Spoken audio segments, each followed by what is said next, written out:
যে নির্বাচনের ঠিক আগ মুহূর্তে এবং তাফসিল ঘোষণার পরপরই এরকম ন্যাক্কারজনক একটা ঘটনা,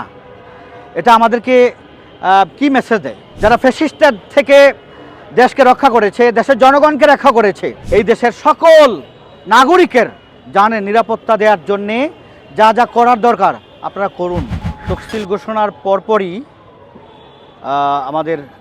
একটা দুর্ঘটনা সামনে চলে আসে। আর আপনারা জানেন তা হলো ইনকিলাব মঞ্চের বলিষ্ঠ কণ্ঠস্বর মুখপাত্র উসমান হাদির উপরে অতর্কিতভাবে ফ্যাসিস্টরা গুপ্তভাবে হামলা চালায়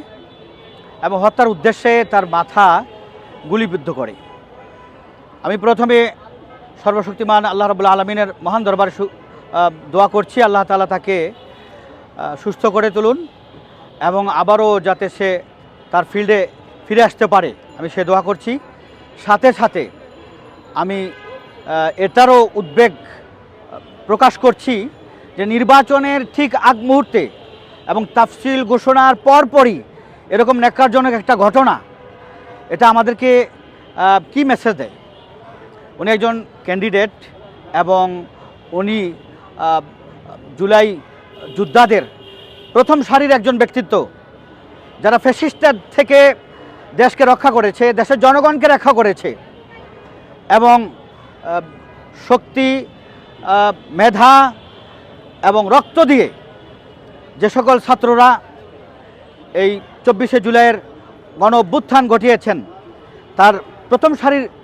একজন নেতা হলেন ওসমান হাদি। তার উপরে এভাবে ফ্যাসিস্টদের পক্ষ থেকে এভাবে হামলা এবং নির্বাচনের আগ মুহূর্তে এভাবে হামলা, আমরা তো মনে করি এবং আমি নিজে বাংলাদেশ খেলাফত মজলিস রিকশা মার্কার প্রতীক নিয়ে ঢাকা 17 আসন থেকে নির্বাচন করার এবং দেশ ও জাতির সেবা করার জন্যে প্রত্যাশী এবং মেহনত করে যাচ্ছি। সেই সুবাদে আমি বলতে পারি যে একজন ক্যান্ডিডেটের উপর এভাবে গুপ্ত হামলা,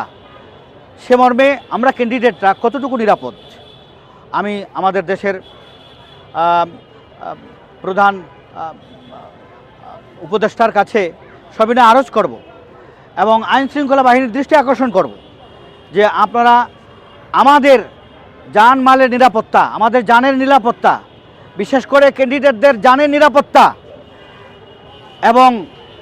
সবিশেষ এই দেশের সকল নাগরিকের জানের নিরাপত্তা দেওয়ার জন্যে যা যা করার দরকার আপনারা করুন। না হয় এইভাবে রাস্তায়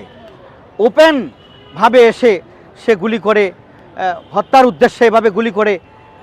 আমরা একটা স্বাধীন দেশে বাস করছি, আমাদের স্বাধীনতা রয়েছে, এটাই কি স্বাধীনতা? যা আমি চলতে পারবো না, আমি রাস্তাঘাটে যেতে পারবো না, আমার উপরে গুলি চলবে, আমি সত্য কথা বলতে পারবো না, আমার উপর গুলি চলবে, আমি ইসলামের কথা বলতে পারবো না, আমার উপর গুলি চলবে, আমি ন্যায় নীতির কথা বলবো, ইনসাফের কথা বলবো, আমি দেশ রক্ষার কথা বলবো, আমি দেশের সার্বভৌমত্ব রক্ষার কথা বলবো, আর আমার উপর গুলি চলবে, আমার কণ্ঠ স্তব্ধ করে দেওয়ার জন্য আমার উপর গুলি চলবে, এটা কি স্বাধীনতা? আমরা এমন স্বাধীনতা চাইনি, আমরা বাস্তবে একটা স্বাধীন রাষ্ট্র চাই। আর সেই ইনসাফ ভিত্তিক রাষ্ট্র পরিচালনার জন্যেই আমরা মাঠে ময়দানে কাজ করে যাচ্ছি এবং নির্বাচন মুখর একটা পরিবেশ আমরা চাচ্ছিলাম। সে পরিবেশকে বিনষ্ট করার জন্যে ষড়যন্ত্রকারীরা দিল্লিতে বসে ষড়যন্ত্র করছে,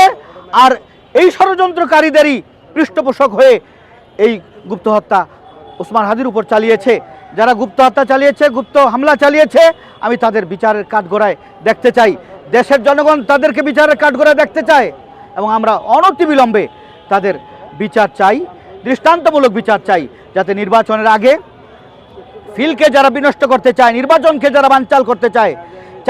তাদের কণ্ঠরোধ করা যায় এবং তাদের প্রতিরোধ করা যায় এবং তাদের এই ধরনের ষড়যন্ত্রকে নস্যাৎ করে একটা সুষ্ঠু সুন্দর নির্বাচন, যাতে নির্বাচন কমিশন আমাদেরকে উপহার দিতে পারে, দেশবাসীকে উপহার দিতে পারে, আমি সে আশা ব্যক্ত করেই আমি আবার বক্তব্য শেষ করছি।